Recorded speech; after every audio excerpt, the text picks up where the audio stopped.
Right, so this video pretty much shows you how to change the shell casing on your old key fob with an aftermarket replacement shell casing.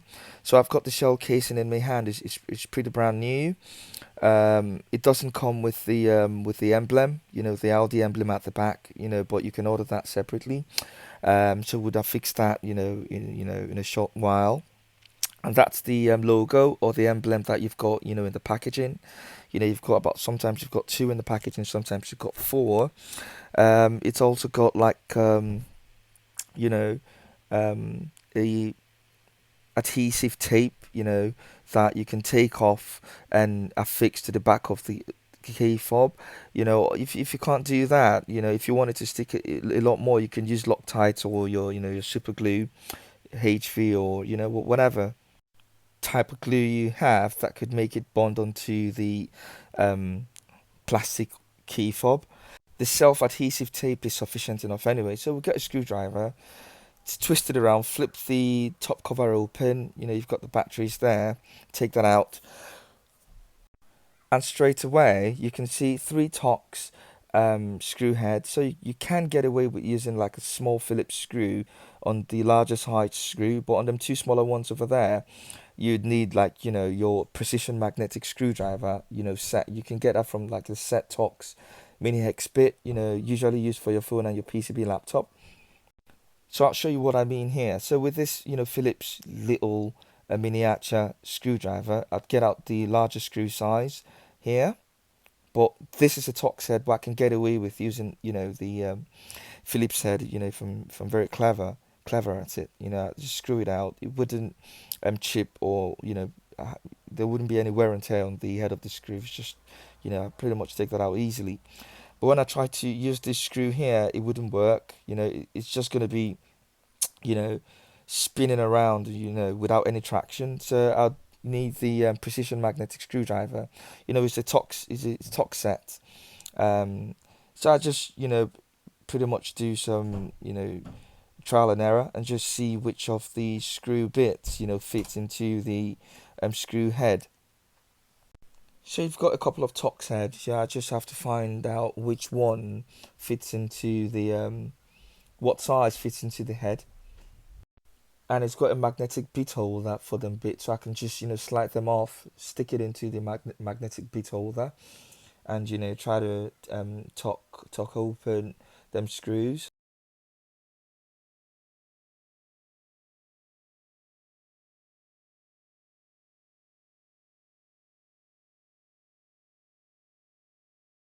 So it's pretty much opening them screws. So it's got some traction. It's the right screw head, and for the right bit holder. So it should open it.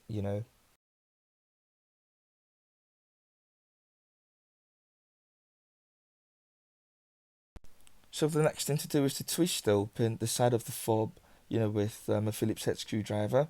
As soon as that snaps open, we take out, one of the covering, but by twisting it, in one single turn. Because apparently, like, you've got a string that was wound in one single turn. So just, follow the traction of the force. So in other words, just follow the direction of the spring top cover as it unwinds. So in one single turn it unwinds. There's actually a spring underneath. Suffice to say, follow the direction of the spring turn, and as soon as it gets back into its original position in situ, you can undo both mating parts gently. And here you can see the spring that enables the flip key or the cut programmed flip key to flip open. So that's the spring there. And so from here we take the spring out from its slotted position. It's basically got a pin at its base that slots into a certain position. And this is the other part that it slots into as well. And basically this is what I mean. When you're recoupling back the key fob, just make sure that it slots perfectly into this position. I hope you can see it. So it slots in that way, okay? So in this case, we're not cutting a new key. All we're doing is we're just switching or swapping, the old key into the new casing. If you have to cut your key, you might need to reprogram it. So don't just think it's a question of cutting a new key. You might need to reprogram it. But in this case, I'll be utilizing the old key from the original key fob, okay? And also take cognizance of how the rotary bit on the inside of the key flipping key sits in, okay? It's got three slots on the side, the rotary bit, of varying lengths. So the next step would be to take out the small PCB board on the inside of the fob.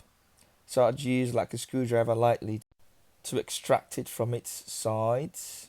Just take care that whenever you're extracting PCBs that you don't touch the components, that's being soldered onto the board, and because you've got static on your skin, and you could reduce the shelf life of the components. But this shouldn't be a problem if you're not overly touching every single bit.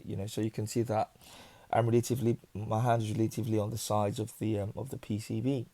Them silver pins, at the base latch onto them buttons, on the PCB, and they're used for opening your doors and your boot. So you can see that it sits there. So I'll show you what I mean. Them silver buttons at the base latch onto these three buttons, at the top, and that's what you use in opening, closing your boot and your doors, and the batteries on the underside. Okay. So if you look very closely, we've got chips on the underside, and if you flip the board on the other side, at the top of the board, you can see the buttons, and you can also see like a transponder. In this case, we do not need to extract the transponder because that's hardwired onto the board. If it was hard pressed, we would have extracted it and fitted it into the new casing and also super glued it in position. And in this comparison, you can see that the new casing key hasn't been cut and the old one has been cut, so we're going to swap that.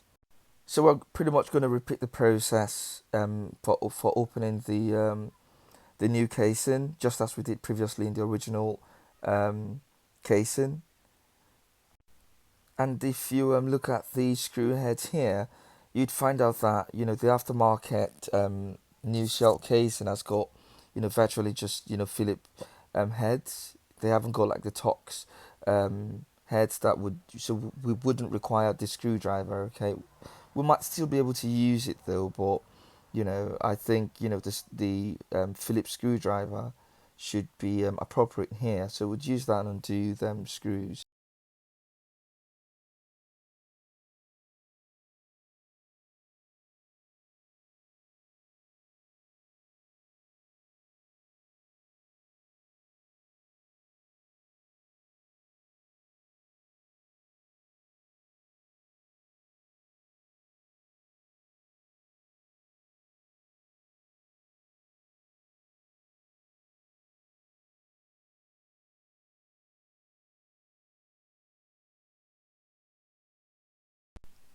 We've pretty much opened the casing, but I'll just show you how the mechanism works. If I take it out from the other end as opposed to the end I took, in the first part of the video, you can see that on this other end, if I, hold the flip key, you can see how it rotates. So when you're coupling it back, it's important that you turn it round in such an orientation such that it can flip the cut key, and spring forth.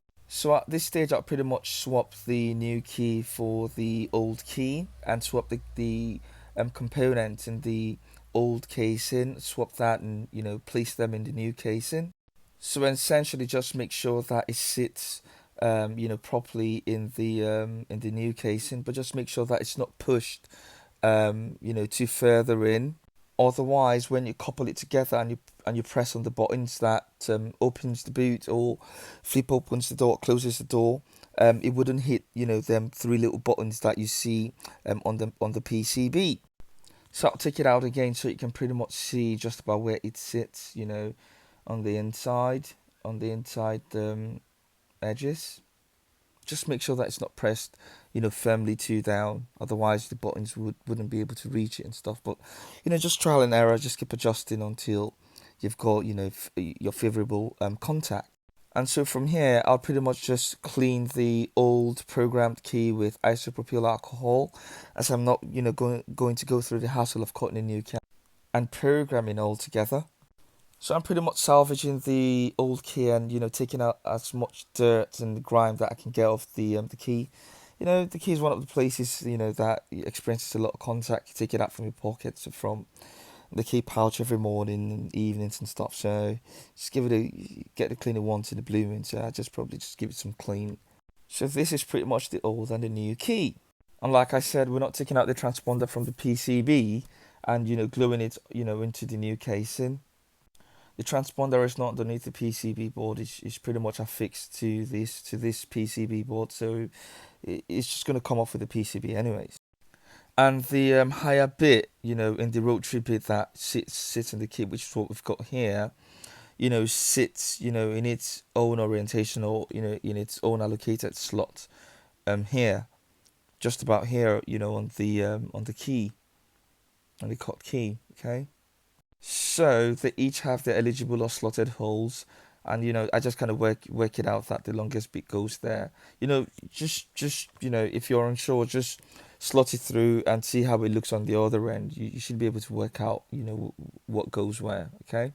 You can install the spring by fitting it into the cut key, or you can put it here in the base. You can see where the pin that stretches out at the base of the spring sits into the base casing, and you can also put that bit there that way if you want to. Just sort of like work out where the slots go in, and if it goes into the correct slot ridges or gaps, then it should protrude from the other end perfectly. And then we turn it in one revolution, anti-clockwise, to provide that flip force traction, or the flip movement and rotation whenever you flip the key. But what have you noticed here, in the new casing, it's actually crucial that you take cognizance of what key you're fitting in. We're fitting in the new cut key still in the new casing, which is wrong. We should be fitting the old cut key because we're not cutting the new key, okay? So we shouldn't couple it, otherwise you'd have to uncouple to fit the original cut key. So make sure you grab the correct key, repeat the process, and make sure you install the programmed cut key. There's no point installing a slave key that's not been cut, okay?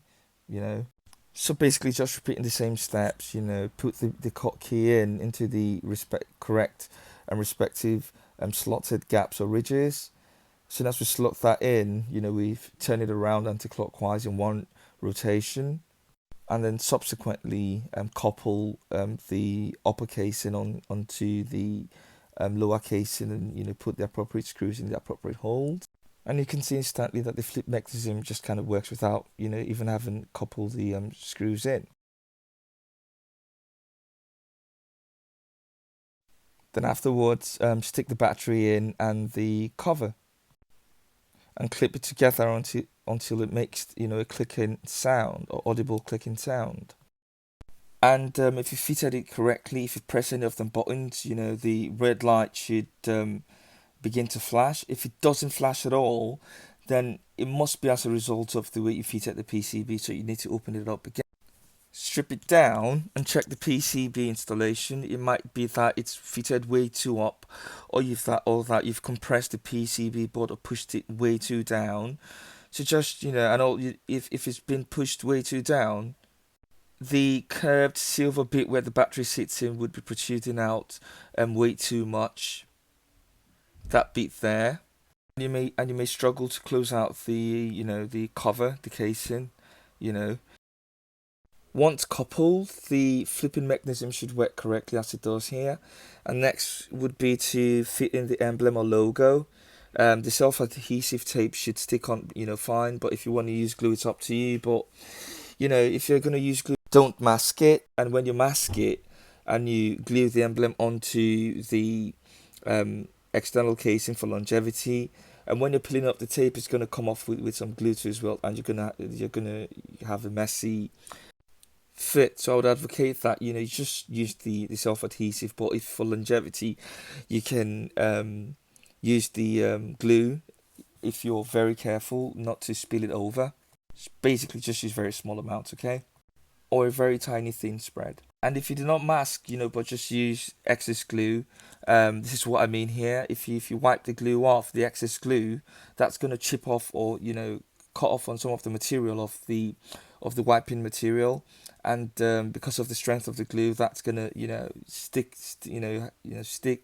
onto the key, the fob. It might not be visible in this video, but the probability that it will latch onto the cleaning material is very high. So I would advocate that use very thin film and you should be good.